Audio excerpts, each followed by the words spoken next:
First of all, I want to say thank you to Dr. Eaton and Dr. Pratt for all of their work. Can we all give them a round of applause for this great year, or day and a half we've had? We know that educators are really good at eating food quickly, but we thought it may help if you guys could watch a video for the next couple of minutes to see the work that's going on across our state and how we're supporting social emotional learning and the work that's being done here in Indiana. So please enjoy. I am Alicia Irwin. I'm with the MSD of Wayne Township. I am one of 2 social emotional learning coaches in Wayne Township.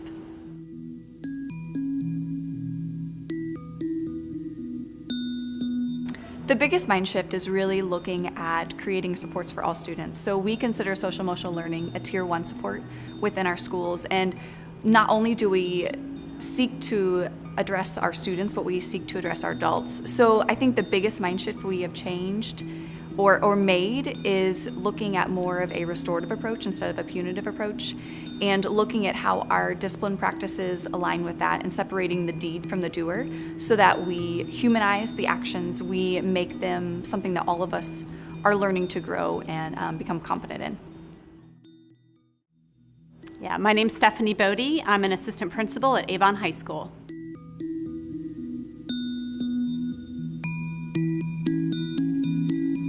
I had a couple of unique situations with students a couple years ago, but as it turned out, they really weren't so unique. I realize now and can't unsee all the needs that kids have.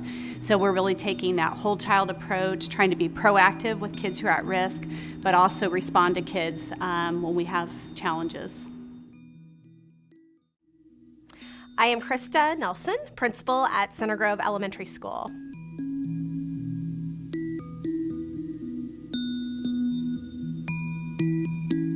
We use mindful practices with our staff on a daily basis. It's one of those things that we've taken on as one of our transformational changes this year at Center Grove Elementary School. Every day we're talking about how we can keep ourselves regulated so that our kids can see that we can live possibly in a stress-free zone, or if we're not, we are humans, and this is what we need to do to make sure that we are mindful of how our reactions are towards others and ourselves.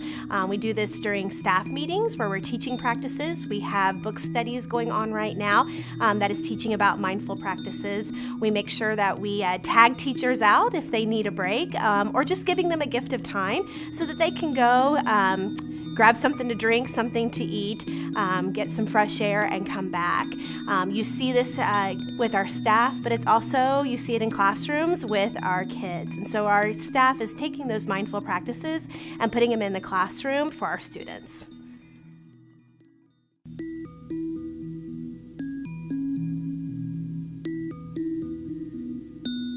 For me, mindfulness means an awareness, and it's just, I see as an awareness of my kiddos in my classroom. I really start from a place of a classroom community. So when I start with that classroom community on day 1, and then I really take that piece and how are my kiddos doing? How are they feeling? But also, too, that mindfulness as a teacher. I think that is one thing that I've really worked on this year. When I'm kind of gauging how my kids are and being more aware, how am I doing? How are we all doing together?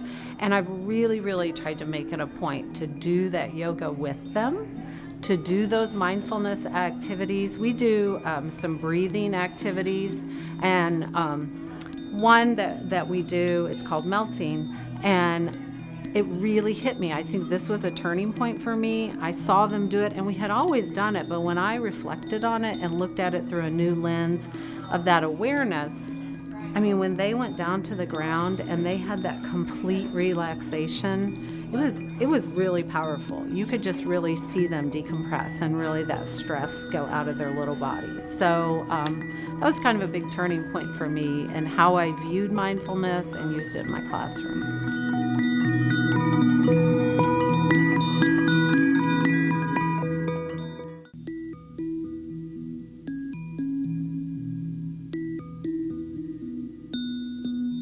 Yeah, so I definitely have seen an effect in myself. I know, just to take that top, they talked about savoring a lot, and I've taken time to stop and enjoy the moment and savor the moment.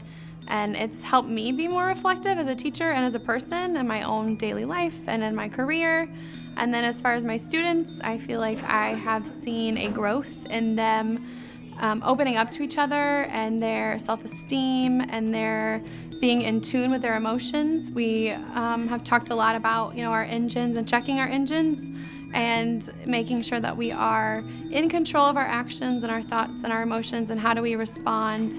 A lot of it I've seen during our morning meetings, asking questions, getting to know each other and really being vulnerable and having empathy for others when, they bring up their response and they have, oh yeah, me too, and they can talk about that. And just being in control and being able to open up and share those emotions or feelings or thoughts with their peers.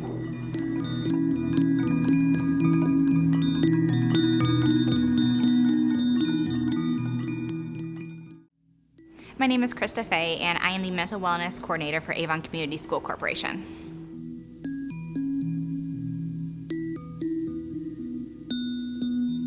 So Project Aware is really giving us the opportunity to bring intentional light and focus to student mental health and student mental well-being. So this gives us a really great platform to talk to community partners, community mental health agencies, existing resources in Hendricks County to really make a coherent and cohesive approach to support the entire student, not just the academic student, but the whole child that walks in our door every single day.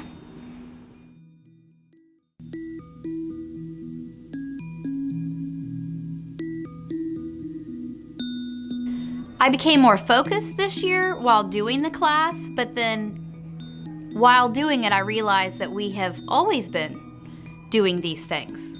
By our brain breaks that we have used, typically before test, we will do a brain break. It can either be a dance brain break or a yoga break, just something for us to breathe and calm down before and help try to alleviate their stress.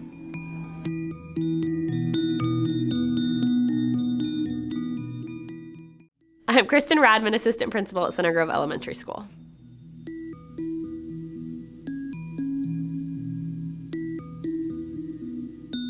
Yeah, our staff seems more calm. There's a lot of changes going on constantly in school districts, and so as we approach new things, our staff, when they get new information, they kind of breathe and they're calmer as these new changes are coming along. And our students are really aware of their own emotions and how they need to take a break in that moment. So our students have been really asking for breaks and opportunities to calm down, knowing when to take a deep breath. And so we've seen those changes, and in result of that, our students have been able to kind of bounce back if they're upset or frustrated in that moment.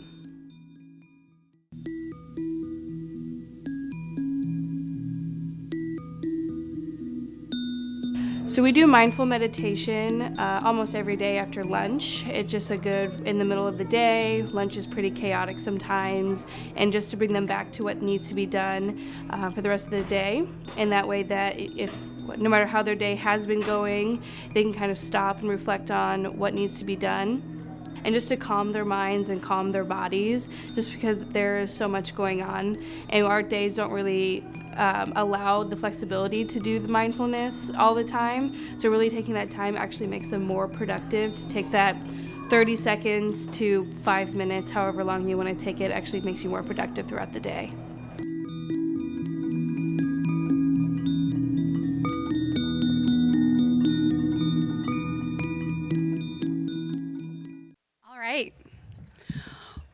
Well, when Jess and I were thinking about what we wanted to come and share with you all today, the first thing that came to mind was we wanted to celebrate you.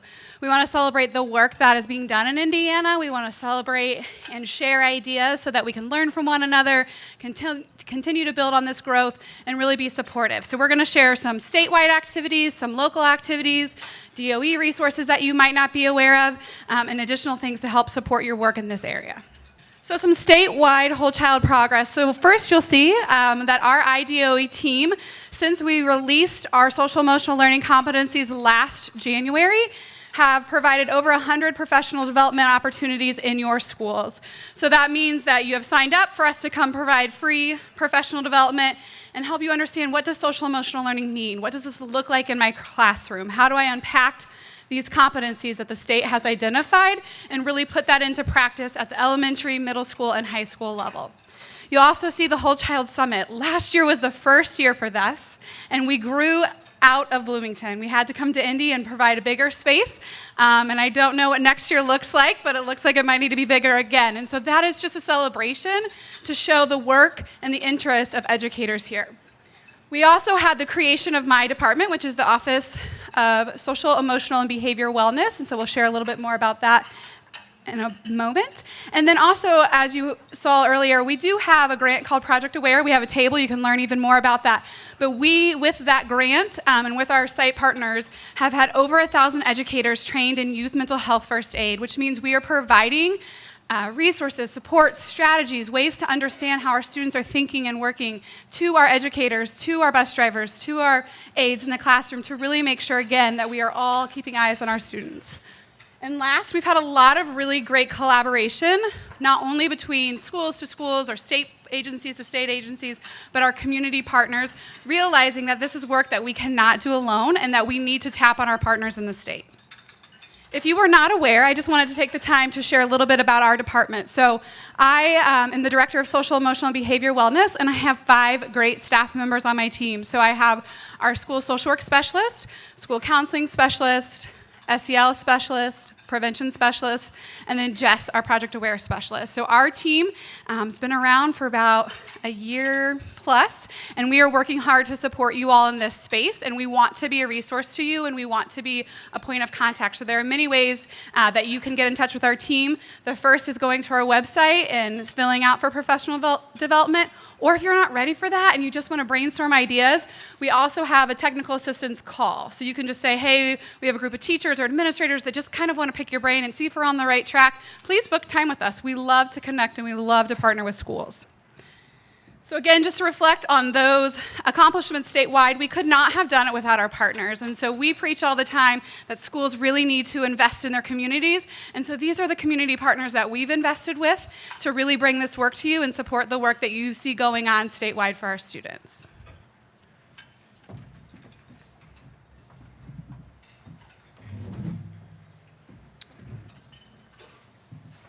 So one of the most favorite parts of my job is being an advocate for the amazing things that are happening on the ground level.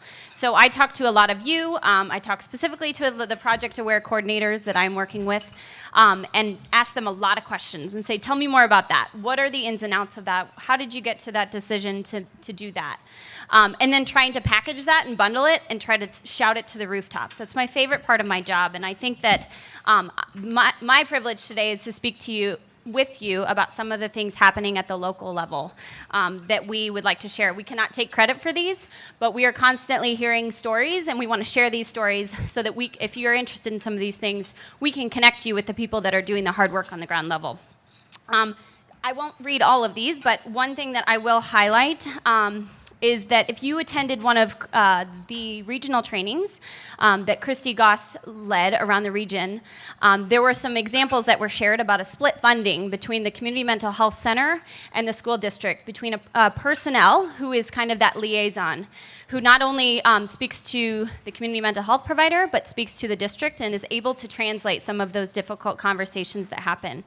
We've seen that as definitely a point of progress. The creation of a district-level position to provide SEL and mental health supports, that has been really a driver in fast progress. We are not saying that that is the end-all, be-all. We know that's not realistic for some of our smaller rural districts, but when there is a dedicated person who has at least a part-time responsibility to see this work move forward faster, we are seeing that progress really help those districts. And then one I wanted to highlight, because it's close to the Project Aware heart that I have, is the creation of a police department for school districts. This happened down in Perry Central, and they really wanted to make sure that the things that they were doing around school safety and the things that they saw their school resource officer do on a daily basis aligned with their MTSS work and aligned with what they believed about kids and how kids learn and how teachers teach. So they took it upon themselves to create their own police force. Kind of cut ties with their local sheriff's department and decided to own it themselves. And so their school resource officer is embedded within their MTSS processes and actually has a mentoring program to work with some of those kids that he is often seeing on a weekly basis.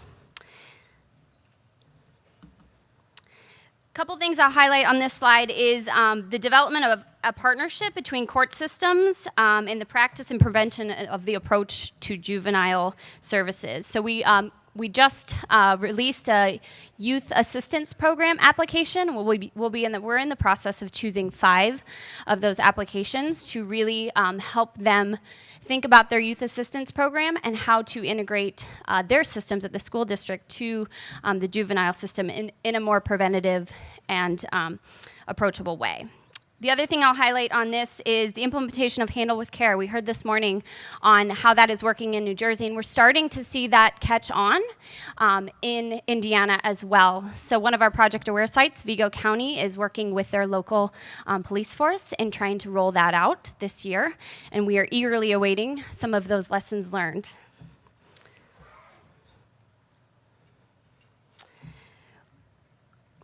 It was mentioned earlier, youth mental health first aid is a big staple of Project Aware. That is a research-based, evidence-based professional development for educators. We hear that it is definitely one of those professional developments that if you send mental health providers, all your social workers, counselors, it's going to be kind of review for them.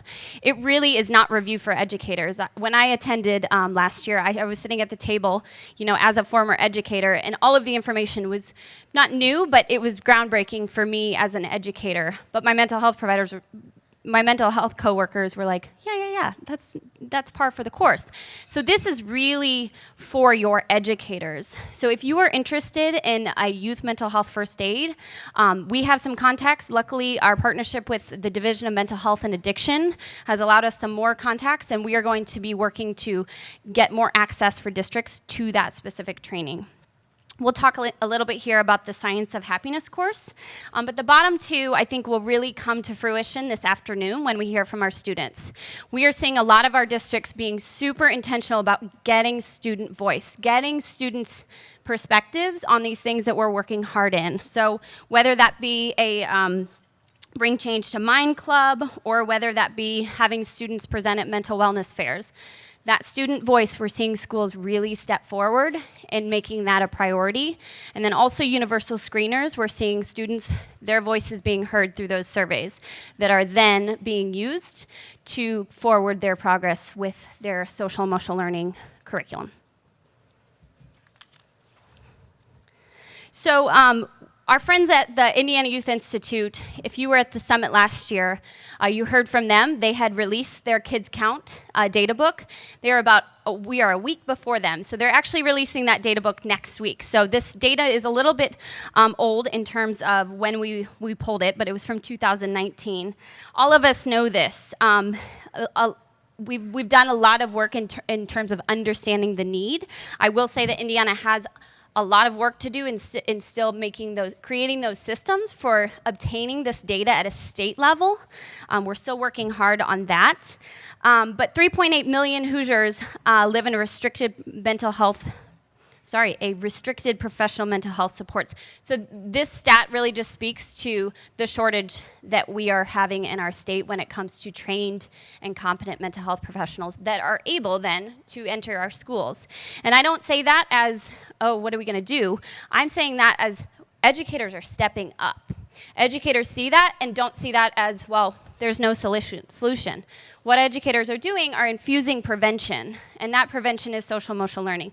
So they're really trying to get kids early. They're trying to look at those risk factors, and especially those protective factors, and surrounding kids with those. So despite the fact that we might have a mental health shortage, we really are taking action regardless.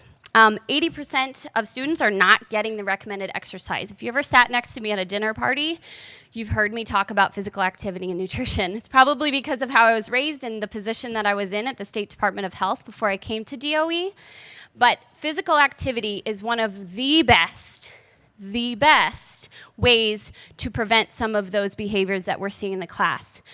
We're seeing a lot of sedentary behavior in schools as a result of some of those high-stakes tests, and we've got to infuse more physical activity within our days, not just in physical education and recess. We created a partnership with InShape that was to get PE and health teachers to really be leaders around SEL and try to help their coworkers understand how physical activity should not just be in the gym. It should also be in the classroom. It should be before and after school, those sort of things. So that's why we put that stat up there. 483 juvenile youth received treatment for mental illness in 2017. This is too late. We're catching them and the intervention is too late. So at that point, that stat we hope to go down because hopefully that treatment was provided earlier. High school students, this speaks to the suicide rates, and that is not going away. Hopefully, some of the prevention that we're putting in place, we will start to see that, but we still need to be talking about and tracking our suicide at our local level. And then child abuse and neglect rate has doubled over the past 10 years. One of the partnerships that we've entered as a result of Project Aware is with the IU School of Social Work, and they sent out a survey. You might have received a survey last fall. They sent it out and really just said, what are you doing when it comes to student wellness? So when we were talking about student wellness in this, that was really social, emotional, and behavioral wellness. So out of that, we had some findings, and this is not the end of this. There will be a follow-up for those districts that we did not get data.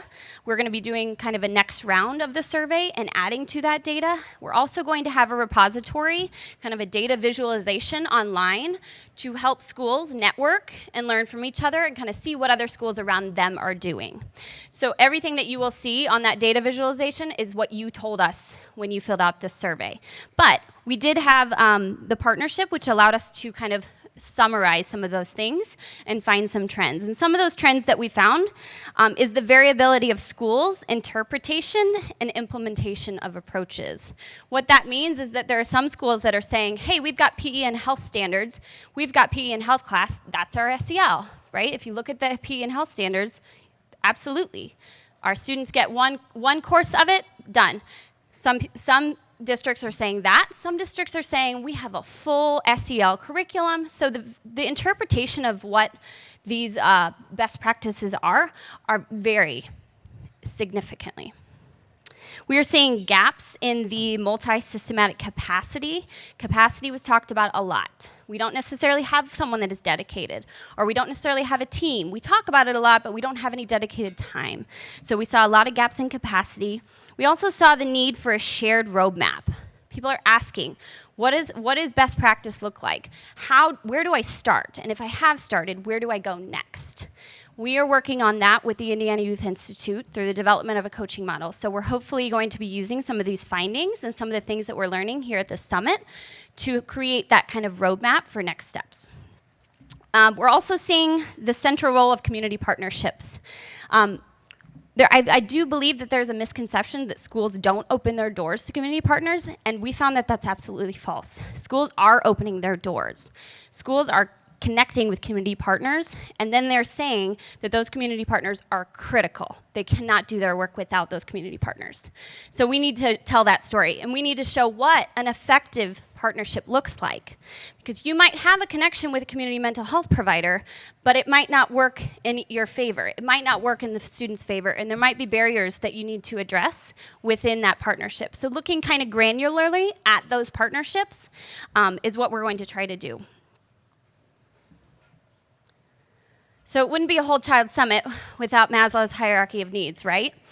And we put this slide up before I hand it off to Christy, before we start talking about MTSS, because in the past, we knew intuitively great teachers were meeting the needs of students. They knew this research, and they were addressing it within their classroom. But oftentimes, our environments and our policies worked against this. Didn't allow all teachers to do this, and those who weren't intuitively doing it weren't doing it because it wasn't in their professional development, or it wasn't in a policy, or it wasn't in their curriculum. We are in a time now where this is shifting, and the framework for teaching and learning in schools is reflecting this, and it's so exciting. So I'm going to pass it off to Christy, and she's going to talk a little bit more about MTSS. All right, so how do we do this work, right? We have so many initiatives. Susan said it yesterday, RTI, PBIS. It changes every few years, right? So our hope is with MTSS, your new acronym, it will really stay because it's really looking at how we do school, how we teach our students, right? multi-tiered systems of support should be that primary structure for teaching and learning. As a state agency, we have adopted and identified that in our ESSA plan, and we're here to support schools and what that looks like. What may be new to some of us, right? I was in the field when RTI and PBIS were really big, and we got that down. We knew how to help a kid who was struggling with academics. We knew when to intervene, we knew when to refer, and we knew how to go about that process. But the whole right side of that new triangle really shows SEL, and that's new for some of us. And so our hope and our support with our team is that we can provide what this might look like in your district. We are piloting right now with 6 districts. We picked a rural, urban, suburban schools because we wanted to see how does this really look in the field. We're not in the field anymore, so we want to partner hand in hand to see how do you roll this out? What do you see? How does this work? And if you're attending our TitleCon conference in April, those districts will be there to share about their journey and their path, and so it would be a good place for you to learn some more there through MTSS. One of our partner districts, Avon Community Schools, has really taken this past year, plus some time before, to focus on how they are supporting their students in SEL and mental health within that within that MTSS model. So you'll just see this visual, which I think is so great. We get the question all the time, but what do you mean? What does SEL at Tier 1 look like? What does SEL at Tier 2 look like? I think they've done a really great job at laying this out for us. That Tier 1, again, social emotional learning is for all of our students. This is where we're proactive and we're preventative and we're teaching skills to all of our students and our educators. Tier 2 is you might have social workers in your building. You might be able to pull small groups or use your school counselors to do that for students who you've identified might be struggling with a skill such as responsible decision making, time management, those skills that are important after they leave our space. So we pull them together for a small group to provide some additional supports. And then our Tier 3, this is where we need our community mental health partners, right? This is 5% of our population, and they need to see somebody outside of school. They need that family involvement at that level, and they need that support. So we're referring them out. Some of our schools have school-based in their school, which is great, and sometimes the partnerships outside of the school, which is good as well. So when we thought about Tier 1, we said, we hear you, educators. We know that you are saying, what do you mean? How does this look? How can I add one more thing into my really packed schedule? And so we wanted to create a roadmap, which is what we believe our social emotional learning competencies are for educators. If you're not aware, they are on our website. We released them last January. We worked with Butler University to create these. We had some external and internal voices as well to really say, is this doable? Does this make sense? Are we speaking the language that we need to speak when we're talking to educators, parents, and kids? And so our 7 social emotional learning competencies are on the right, and they're grounded in the neuroscience, which we've heard nonstop at this conference, right? That's so vital and that's so important to student success.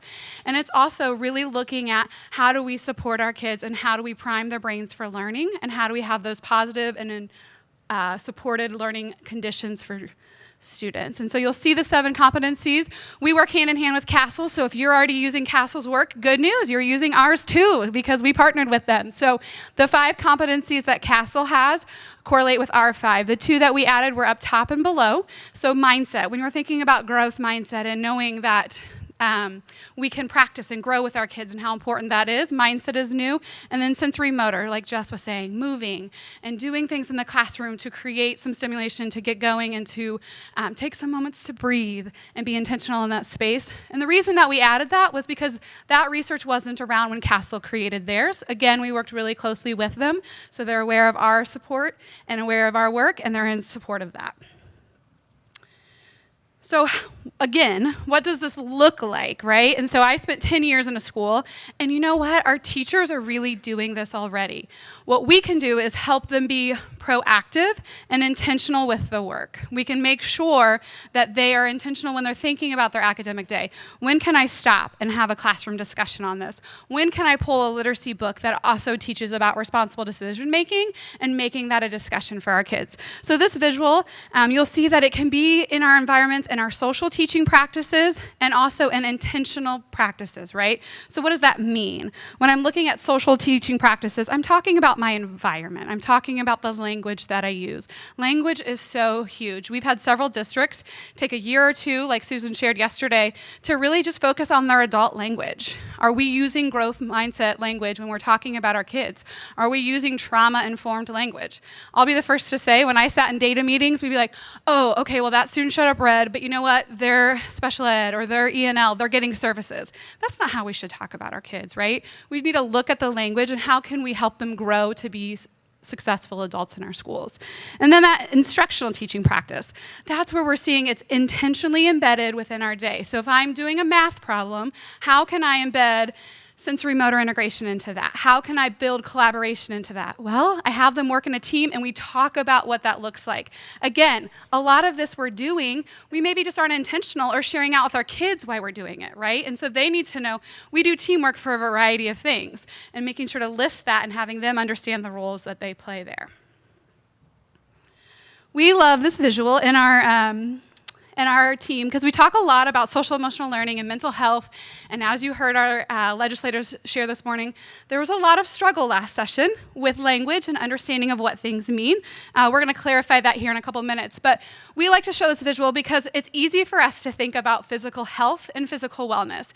You have to exercise, you have to eat right, and unfortunately you have to do it on a regular basis to see the outcomes you hope to see. So when we think about social emotional learning and we think about mental wellness, wellness is a continuum, right? So one day I might really be struggling, but in a few days I might be rocking it. And so, but I have to practice social emotional learning skills every single day if I want to have that opportunity to have success with my wellness. And so what does that look like? How do I teach that and support that? I think that this is just a good visual to show it just goes hand in hand, similar as it does with our physical health. So, oh, I didn't show you guys that, sorry. All right, so why whole child wellness? So we pulled this from our good friends at school, school mental health partners out in the University of Maryland. But here's some data, which again, you might know, but this is good data to take to your stakeholders, your school board, your legislators, to really show why. Why does this have to be talked about in schools? Why is this important? 13 to 20% of our students are diagnosed with a mental health disorder. 5% of adolescents are diagnosed with a substance abuse disorder, right? We know that that goes hand in hand. We know that vaping is a new epidemic, and we know that we're seeing our kids really struggle and have addictions and have withdrawals from that. How can we support them in that space? Mental health issues tend to correlate with attendance, which we're all focused on. They've got to be in our seats so we can help them. And if we have a student who has a mental health concern, we tend to see a 10% increase in those students having attendance concerns and attendance issues. Youth are 6 times more likely to receive treatment at school. It helps with that stigma. It helps with that working parent, right? If I'm a working parent and the only time the CMHCs can see me is during the school day or during the work day, I might not necessarily be able to get my child there, or I don't want them to miss school. So that partnership with the school-based services is so huge because it can be done right where they are. And honestly, a lot of our families feel more comfortable at school than they may feel at a mental health center. And so being intentional with that partnership. So I wanted to spend some time really looking at social emotional learning and the intersect between school mental health. Again, I will say they are not the same thing, but yes, they go hand in hand. And so we're looking at how our students handle their stress and how they handle their responsible decision making. You see that in social emotional learning and you see that in mental health. They are in both places. So if we're being proactive and preventative in teaching that, we hope to see that lay over into their mental wellness. Mental health is really hand-in-hand focused on our social emotional learning competencies. Social emotional learning is one key component of mental wellness. We know that if we teach social emotional learning to every kid, that doesn't mean that they may not struggle with mental health in their future, right? It's one component in really supporting that space. And social emotional learning reduces the likelihood, though, of those students struggling with that down the road. So I want you guys, because we've been chatting at you for a while, I want you at your table for a couple minutes to talk about and think about the role that you play. If you're an educator, if you're an administrator, if you're a mental health provider or a community partner, which role do you play stronger? Are you in the social emotional learning or mental health? And then we're going to come back and share out in about 2 minutes. So go ahead and share.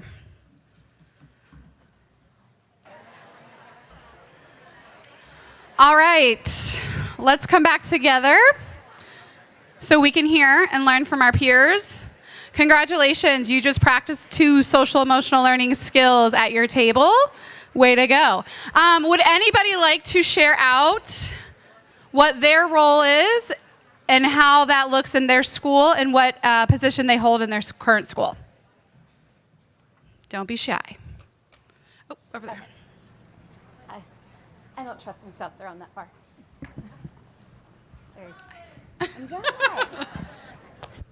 Oh, that's why we didn't throw it.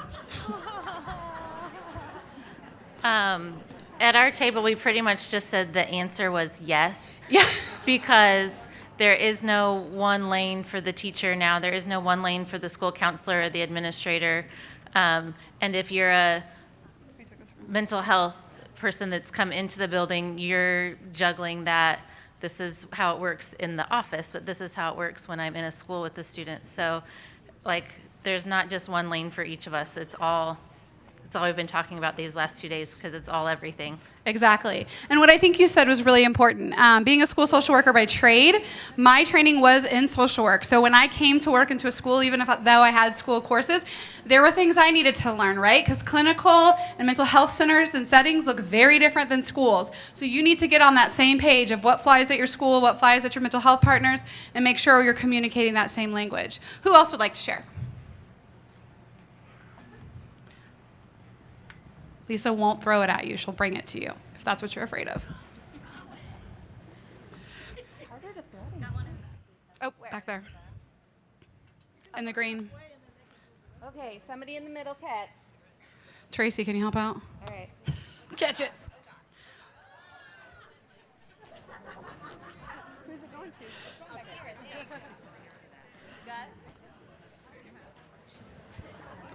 All right, go ahead. We are all school counselors, and we said our jobs vacillate between mental health and social emotional learning. Depends on the day, depends on who's there, depends on the demands of the day. Right. So we're trying to get comfortable divvying that up, given the demands of our jobs on any particular day with any particular student. Right. For those of you who couldn't hear, school counseling, again, looking at playing all of the roles and how do we look at our time, and when a crisis comes up, one thing has to go, right? And in a dream world, and maybe one day in Indiana, we'll have a school social worker or a school counselor and a school psychologist at every school, because how amazing would that team be? But for the time being, we're sharing resources, right? And so how are we intentional with that? I think we may have had one more over here. Megan? Okay. I'm a school psychologist by training, but I am currently serving our district as the Project Aware coordinator. And so I have been working for the last year and a half to really expand our access for students with school-based mental health services. So I have my background is mental health as well. And so I've worked hard on that, but also educating our staff through the youth mental health first aid trainings. And we're also trying to just strengthen our SEL programming through curriculum within our schools using second steps, also integrating it into our reading curriculum as well. So we have a lot of different things going on right now. But Great. All right, thank you all for participating. So one thing, we borrowed this slide from our friends again in Maryland, but we love the visual representation here, right? Because we're saying schools cannot do this work alone. So where does the school lie, right? Where is our role? Because if we have community partners, we've got to identify everyone's role. So as schools, we're looking at that mental health promotion and that preventative measure, that SEL, and then we're building up. Where your community partners are the other way, right? They're helping those most at need and most at risk students, and that's how they are supporting you in the community piece. You have other players that play a role as well, but we just think this is a really good visual for our schools to see, what is our role and how do we support our families and our communities. One more thing I'm going to share before I turn it back over to Jess is I needed to take the opportunity to talk about social emotional learning, universal screenings, and mental health assessments. This is something that really muddied the waters last session as people saw them as the same thing. And so what we're doing with this slide is really trying to give you that visual of, yes, they do overlap, but hear this, they are two very different things. A social emotional learning universal screener, just as we use NWA or AIMSweb or DIBELS, we are looking for skill deficits, and then how can we support that student with that skill? We as the school identify what are the skills we want our kiddos to have. Hopefully you're looking at our competencies because it tells you what are the skills we think they should have, what research shows we should have, right? So a universal screener for social emotional learning is looking at that skill deficit and having a plan to support those students, just as we do with our academics, right? A lot of these screeners are provided online. A teacher, an administrator, a counselor, anyone can administer them. There's scripted descriptions for them. On our website, we do have a universal screening toolkit guide. It walks you through, how do I do this? How do I set this up? What's my communication with parents? Should I use active or should I use passive consent? It really walks you through that step by step and is very intentional in setting it up and being a partner with your community and your parents when you're doing this. A mental health assessment is diagnostic. We are looking at giving our students a diagnosis so that we can bill for services. That is not the school's role. That is your mental health provider's role, and that is very different when we're talking about mental health assessment, right? There are mental health screeners, which is a whole nother avenue, but I really wanted to make sure that that was clear and that we see, those mental health assessments, that's what's given and provided to that top 5% of our kiddos that really need that additional support, and that is done by a licensed mental health professional that's able to provide those supports. So, wanted to share that. The last thing, funding. This always comes back to funding. And I'm going to have our DOE friends wave their hands who are here. We have like 35, a little bit higher. These people hold your money, and they are good people to talk to because, just kidding, but a lot of them are our federal grants team, and that is where we are seeing a lot of our schools rethink how they have used their funding. Yes, we know that there has been cuts in funding, and we know that that continues to be a struggle, but on that federal level, you can use your Title I, II, maybe $3 and $4. And then we also have shared many of times about Project Aware. Right now, that's in 3 districts. We're hoping to scale that up to an additional 9. And we also have state funds, which was how we're providing all the resources and tools that we're creating for schools. So we have those fundings. Medicaid can be state and federal, and so we can have some supports there. And then really looking at other state agencies. When I came into this position, I didn't realize that the Division of Mental Health and Addiction gives monies to schools. I didn't know that. I should have known that. But they do, and they have grants, and be aware of that and add yourself onto their mailing list so that you know when those grants come about. And looking at our school safety funds, right? That's what Senator Kreider was talking about. Those funds have been now opened up a little bit where you can use them for things outside of SROs and securities and supports in that nature. So just a good visual for you guys to think outside the box and think about how, and if you need some additional funding, you can do that.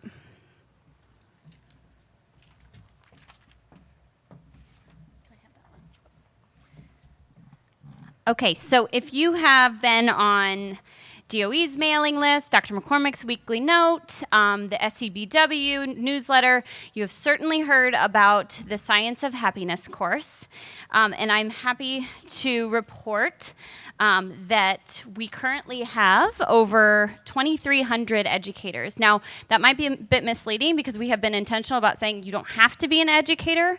You can be someone who works within the school, someone who just wants to know more about this.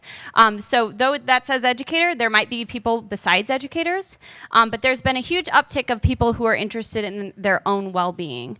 So if you felt moved by Dr. Sines' keynote this morning, or you attended our breakout session and you just want to start somewhere, this is a great place to start for you individually. We have also been seeing this used in a PLC format, so having teachers work through this individually and then coming back and creating a space for reflection and kind of planning for next steps. So now that we know how to take care of ourselves, how do we do that? How do we embed that within our daily practices? We've seen that be very progressive. Another thing that is enticing is 45 PGPs. That is half of what you need for your license renewal. So some teachers are doing that, whether or not it's for the right reason. It's a great place to start. And that's a lot of PGPs. And Dr. McCormick did that intentionally. She really wanted people to see the value in this. She sees the value in this, so she kind of assigned a higher PGP point than what you would normally see. Obviously, if you're interested in that, just head to our website. It's the very first thing that you will see. It will take you to Moodle, which is DOE's online learning platform. And it's free, it's self-paced, seven modules. worked through all of them, and it's about 45 minutes per module based on if you read all of the articles and everything. A couple of things that you might want to put on your radar. These are actually both happening next Wednesday. This first one is a webinar that we are co-hosting with REL Midwest, and they are one of DOE's technical assistance partners. And this will continue the conversation about educator well-being, but then also how to connect educator well-being to SEL within the classroom. So go ahead and scan that QR code if you're interested, or you should have access to our slides and you can click that link. And that is next Wednesday at 3 o'clock. The next thing, if you follow anyone at DOE, you know that we love Twitter. We love Twitter. So we have kind of reinvigorated our Twitter chats, and we are going to be using next Wednesday's Twitter chat to reflect on this summit. So there will be a lot of us at the SEBW team that will be on at 8 o'clock next Wednesday evening. What a great way to spend your evening with us on Twitter. If not, you can follow up the next day and just follow the hashtag. It is INEdChat. So if you see that pop up on your Twitter, hopefully that will be a lot of things that will sound familiar from the summit. And there might also be some follow-up and some things that you were thinking about this week, and then you got into the flow of things within your daily lives, and you're like, life caught up to me. Maybe jumping on that Twitter might bring you back into action and make you kind of take next steps on some of the learning from this week. And this is our contact information. Again, it is our job to serve you in order for you to better serve your students. So please do not hesitate to reach out to us. Nothing is too small. A 10-minute conversation might be a breakthrough for you and your team, or it can be a full-fledged professional development. Please lean on us and ask us follow-up questions, or just shoot us an email and introduce yourselves and tell us what great work you're doing. Because if we don't hear it, we don't know it's happening, but we know it is happening. So thank you so much for your time today, and if there are any follow-up questions, feel free to follow up with us. Thank you.